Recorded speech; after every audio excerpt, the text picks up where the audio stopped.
Барлықтарыңызға сәлем, берекелі асхана арнасына қош келдіңіздер.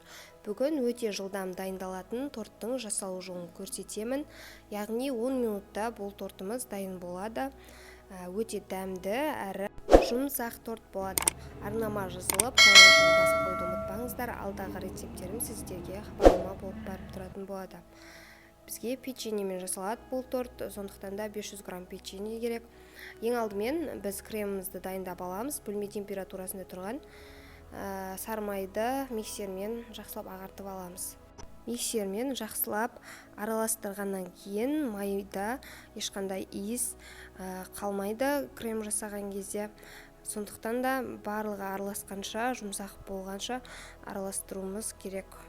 Одан кейін үстіне қант ұнтағын қосып, тағы да миксерлеп аламыз. Бұл крем өте дәмді крем болып шығады. Басқа да бисквитный торттарға қолдануға болады. Көптеген торттарға мен қолданамын. Үйдегілердің барлығы сүйсініп жеп алады.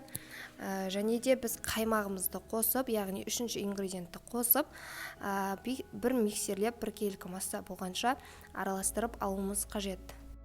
Дайын болған кремді бір шетке алып қойып, біз күлшемізді осындай шоколадный немесе өзіңіз қалағандай күлшелерді алып, сүтке 2-3 реттен батырып алсаңыздар болады. Жұмсақ болып шығу үшін. Барлығын осылай ретімен орналастырып болған соң, үстіне кремімізді жағып аламыз. Шеттеріне жеткізіп жағып аламыз.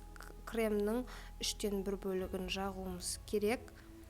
Содан кейін екінші қатарында күлшелерді сүтке батырып қойып шығамыз. Дәл солай кремді тағы да жағып шығуымыз керек.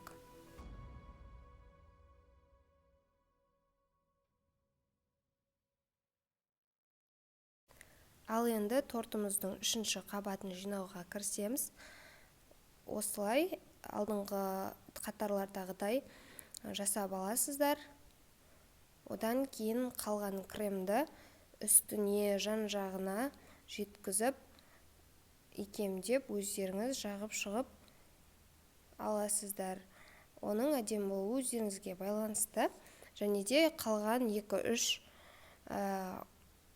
печеньемізді осындай теркамен өткізіп, үстіне істеп қойсаңыздар да болады, немесе басқаша сәндеуге де болады, ол өз еркілеріңізде. Міне мен тортым осылай болып шықты. Жасап жатсаңыздар ас болсын. Видео ұнаған болса каналға жазылып, лайк басып, қоңыраушаны басып қойды ұмытпаңыздар.